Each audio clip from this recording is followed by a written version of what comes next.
Basically, Facebook announced on Tuesday. Yeah, Tuesday? Was it Tuesday? Yeah, Tuesday. I think so, yeah. That they're launching what's called Facebook Shops.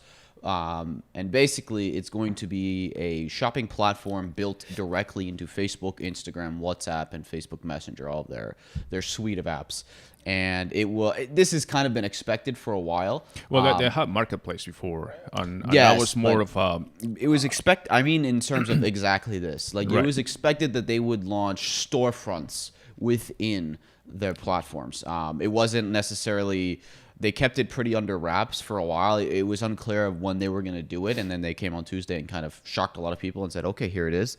I was pretty surprised at how thorough it was. I mean, I think they really hit out of the park, honestly. I was really impressed. So basically, on Tuesday, it launched for Facebook only, the shops.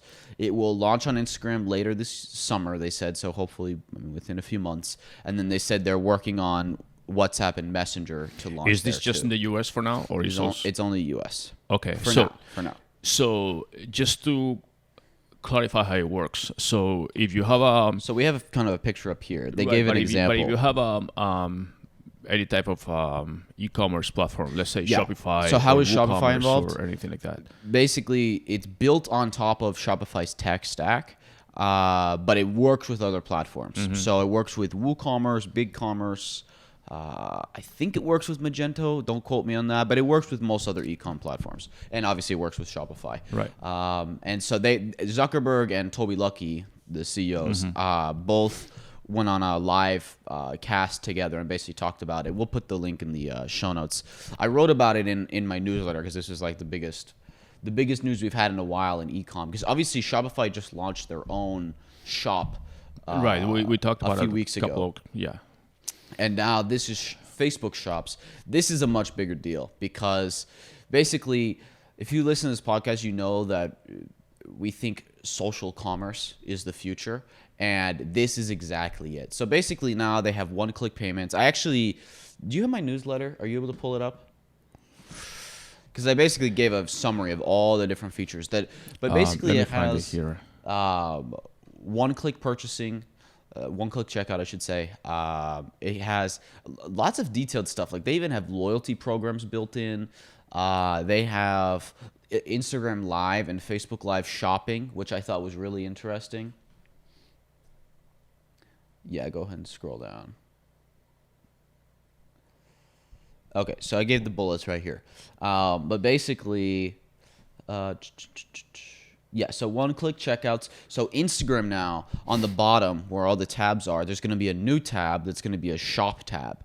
And on that tab, people can go there and basically shop, and there's going to be discover sections. So if the person has bought from other brands before, it'll say like brands you might like, whatever. So they have a whole discovery section.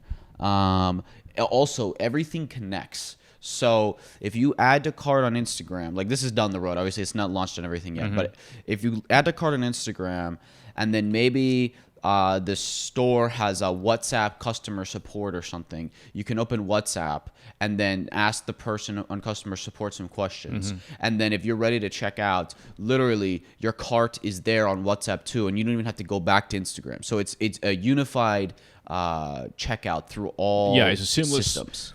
Cross-platform Right. promotion. And so the goal is, what I very much see happening is that obviously we've seen a lot of chat apps and chat support be much more popular, especially with SMS. And we've seen it with Facebook Messenger too. The challenge with Facebook Messenger is that, in WhatsApp, especially in the US, is it just doesn't have nearly as many users as like iMessage or anything else.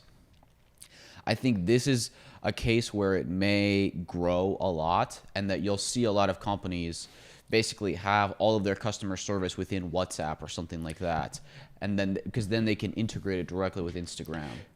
But I have a question myself. Obviously, we know that Shopify already integrated with Facebook and Instagram with their catalogs that you can add, and you can add to Facebook a shop tab where all the catalog of products that you sell on Shopify are there. And then with Instagram, the same thing. You can actually tag your products for purchase when you do a post.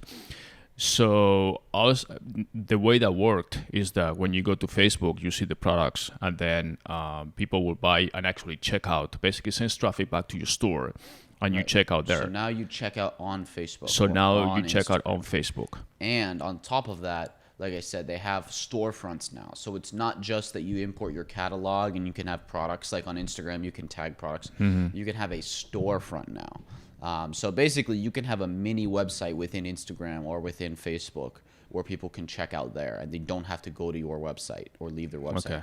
Built-in one-click checkout. Like I said, they have live shopping, so you can do an Instagram live of a product launch or whatever, be demonstrating the product, and literally right there at the bottom it'll say buy now, and people can click. They don't leave the live, they don't do anything, they just buy right there. So how does that work as far as tracking sales and ownership of the customer data and all Right, that so stuff? there's a few questions. So it's not. So one thing to clarify, because in my email I said it was free, and it is free as far as there's no fees or anything like a monthly fee, like Shopify has their monthly fee. Right. But they do take 5%. Facebook does. Yes. For the transaction. Yes. So part of that is transaction fees, but obviously part of that is their 5%. They take it.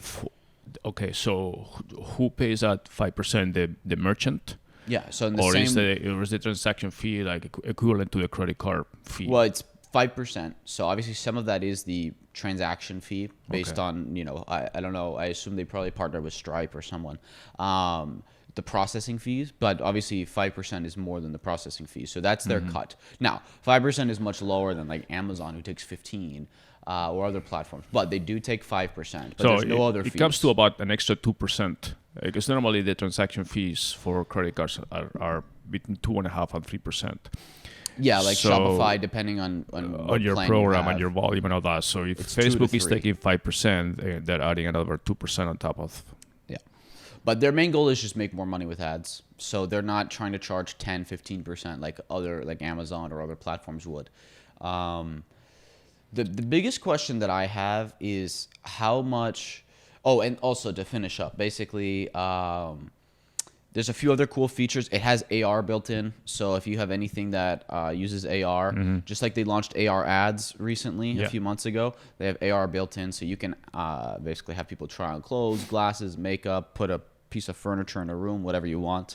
And then it also, one thing that I thought kind of went under the radar a little bit was they have